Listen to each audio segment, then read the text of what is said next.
The hardest thing about recording these videos is that you are right now on a flimsy shoebox with my iPhone 6 recording, so best of quality only for YouTube. Hey everyone, welcome back. If you don't know, my name is Michael Strange, and what I do on this channel is share what I've learned about learning languages to you, so hopefully you can use it and apply it to your learning.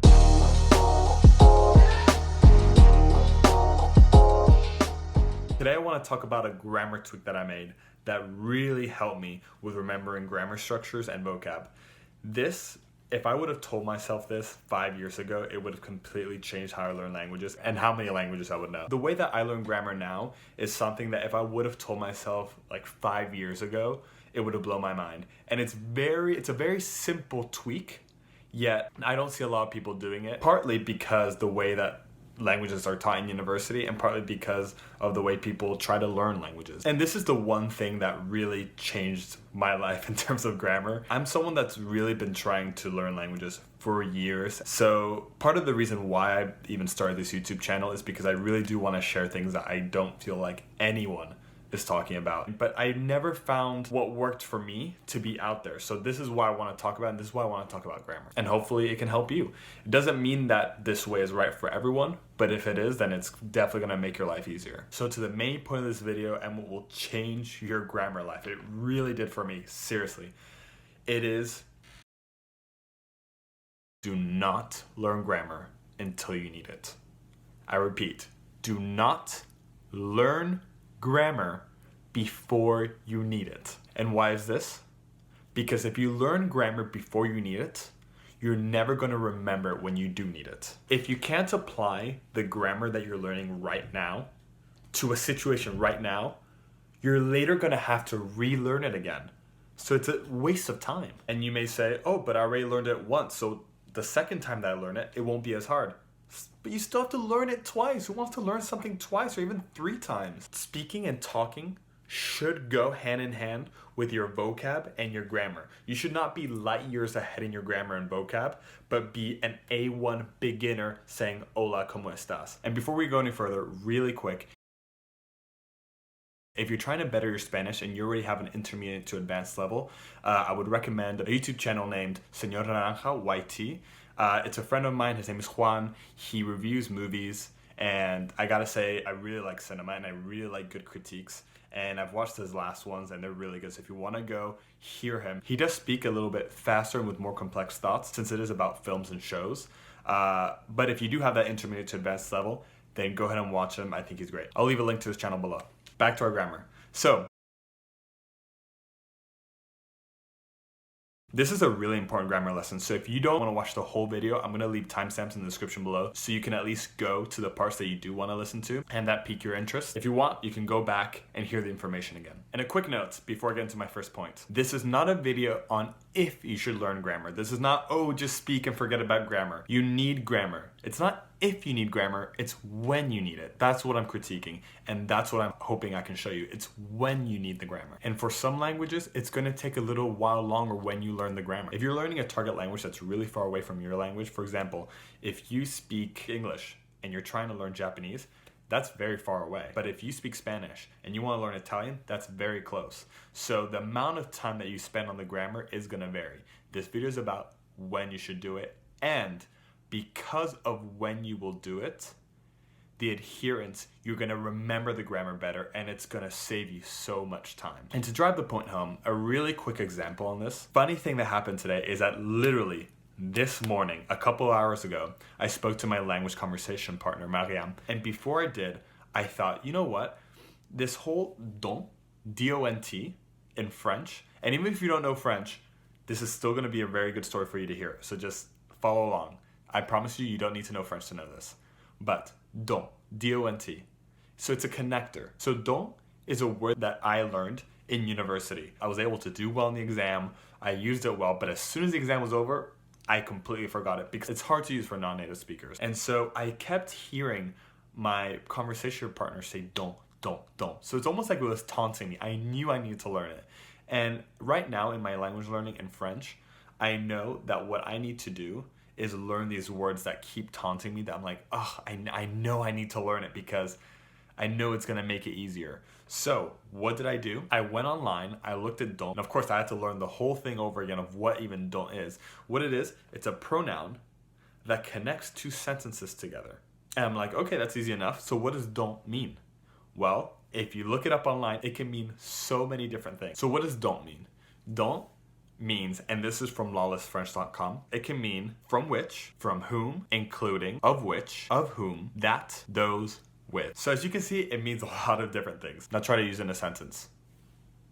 What does it mean? So I looked at different examples and I saw that the reason why it's hard for me is because don't doesn't exist in English. So there's no way for me to be like, oh, don't means this in English. I just have to understand what it means in French. Now stay with me in the story. I'm gonna explain why this is relevant. And so in half an hour, I learned what it meant and I learned how to use it. I mean, the feeling of euphoria that I got once I finally learned it, it was like amazing. I finally know what it means. Oh, I am not forgetting this word. Now I know how to use don't. Oh, wow. Like it blew my mind. So I am not forgetting how to use don't, which when I learned in university, I was never even ready to use don't. So why would I remember it? I couldn't apply it. I couldn't use it. So of course I forgot, which I learned it today, I am not forgetting. So my second point with Learn Grammar as It Comes is it helps you to adhere to a language learning program. So I just realized post-production that I talked about a graph that I didn't explain where the graph is from or what the graph is. So really quick, this graph is by Mihai Csikszentmihalyi, a name that is not easy to pronounce. I had to look it up.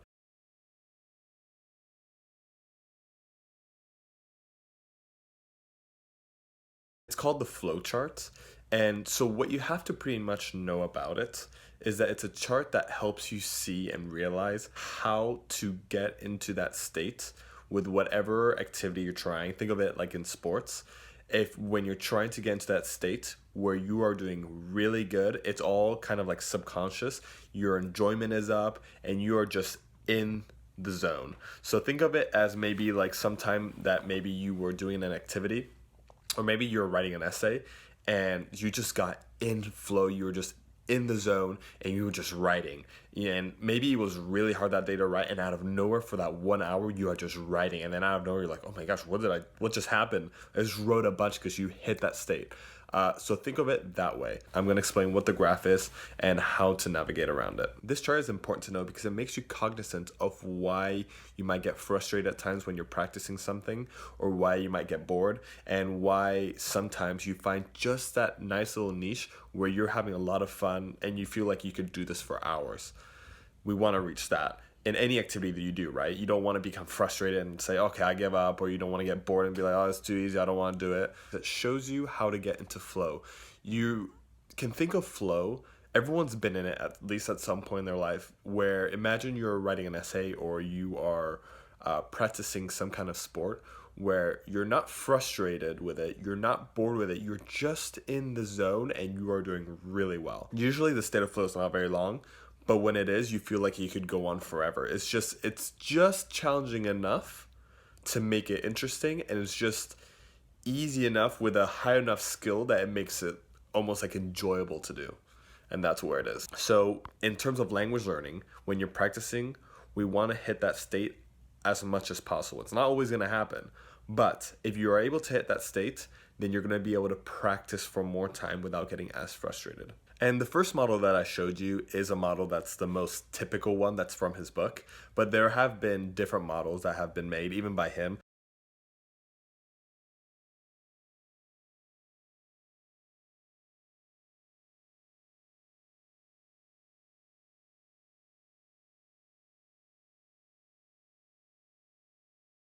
What you have to know is that there are going to be different models, and sometimes they're going to be a little bit more specific and detailed, and you can look at those are great too. But if you're ever going to say, okay, I just want to know like the basics, what is a simple basic of this chart, look at the simple one. That's going to be the biggest bang for your buck. I hope to be able to put it up on screen, but if not, and here is a graph that I drew. So the reason why learning grammar as it comes helps you with it is because it allows you to stay in this little lane right here. What is that? This little lane right here, that's focus, that's being in state, that is being in flow. So if you're practicing a sport or you're doing an activity and you just have a really good session and you just feel like you're in the zone, this is why. Because you're practicing at a level which is not too high where it will cause you anxiety and not too low where it will cause you boredom. And so that helps with language learning, because if, for example, if you're having a conversation with someone, if you feel like you can't express yourself and it's getting really hard and you're learning grammar that's too hard for you, it's going to start going to anxiety and you're not going to be in flow and you're not going to do good. But if it becomes too boring, then that comes the same thing. So in language learning, how does it become too boring? Usually it becomes too boring when you're between beginner and intermediate, or intermediate and advanced, and you don't know how to advance to the next level. So you're just repeating the resources that are in the beginner level or in the intermediate level. And you get bored because you're like, hey, I can't do the next level above because it's too hard for me. So I might as well reinforce the beginner level. And so you just start getting bored. So that's one way to get bored and drop out and be unmotivated. And the advanced one is if you're trying to study too much, is if you're trying to learn everything at once, learn all the grammar stuff before when speaking. So then when you start speaking, you start to get anxiety because you're like, oh, I should know this is too hard. And you don't keep going, you don't get into flow. So when you're able to do grammar as it comes, you're able to, and of course, even with grammar as it comes, you're still gonna have moments where you go into anxiety, when you get a little too anxious or when you get a little too bored, but it's gonna be easier to control and go into a steady state of focus. So, final part of the video. Try this thought experiment. Try learning grammar as it comes. Whatever your goal is, you need to find ways to make it fun. I know everyone says that, but there's a reason why people get so unmotivated. Grammar can become very hard. Grammar, especially for certain languages, can be very hard, and especially remembering it. My way of learning languages is find the biggest bang for your buck. And don't spend hours a day memorizing. Don't spend 6 hours. No one has that amount of time. Some people do, but I don't. So does this mean that if you spent 6 hours a day, you wouldn't learn? Of course you would learn. Of course you would do very good. But seeing that I want to spend 1 hour a day learning, 2 hours max, this is how I'm going to do it. I'm going to speak to my language partner as often as I can. Get the grammar as it comes so I remember, so I don't have to repeat it over and over again. Because when I feel embarrassed, when I'm trying to say something, because of course we've all felt it when we talk in a different language. We've all felt like, wow, literally a 5-year-old could say this in my target language and I can't say it. It makes you feel embarrassed and it makes you feel inept. It makes you feel like you can't control anything. And so in that moment, when you're trying to say something and you don't know how, and you finally find the rule that allows you to say it and makes everything come together, you're gonna be like, wow, I finally learned it. Okay, I am not forgetting this because I know what happens when I forget it and I do not want to look like that. And it's okay to be embarrassed while you speak a language. Everyone's gonna be embarrassed. There's no way you're speaking fluently out of the gate. There's no way you're not gonna be embarrassed. But as human beings, we don't want to go through that. And so as soon as I give you that remedy to stop that feeling of embarrassment in that moment, you're not going to forget. Your brain is not going to let you because you're going to apply it right away too. Because if you don't know how to, for example, if you're learning the past tense and you're saying, for example, viví en Madrid. So you want to say, I lived in Madrid, viví en Madrid. And you don't know how to speak in the past tense. And so you keep going, vivo en Madrid, vivo en Madrid. And people are like, so you live in Madrid? And you're like, no, antes yo vivo en Madrid, antes, and you keep, and you're like, oh, you know, I just want to say I lived there and I don't live there now because I have to keep explaining it. And I go, by the way, to conjugate an IR verb like vivir into the past tense, all you have to do is take off the R and say viví. And so they go, oh really? I'm gonna try it out. You say it to your language partner, viví en Madrid, and they're like, ah, viviste en Madrid antes. And they're like, oh, so you lived in Madrid before. That's cool. You're like, oh, finally, now I don't have to say, oh, now I don't have to go all the way around. I am not forgetting that. And you will not forget it. So anyways, hope you enjoyed the video. Leave a thumbs up. Make sure to subscribe for more videos. Hope you're enjoying them. Hope you're learning something from them. Don't forget, you can always comment on this video. Let me know if you have any questions. Right now the channel is small, so I will get to your question and I can respond to you. But yeah, that's about it. Hope everyone's well. Stay safe. See you guys in the next video. Peace out. And it looks like the shoe stand survived. If you want to see it really quick, that's the shoe stand right there. It's right here. This is where I put my iPhone 6 to record. I know, only the best quality for YouTube. Until next time.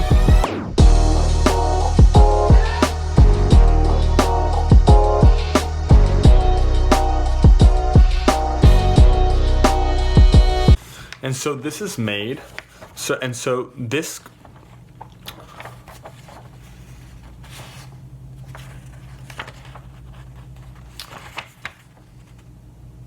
this graph was made by a researcher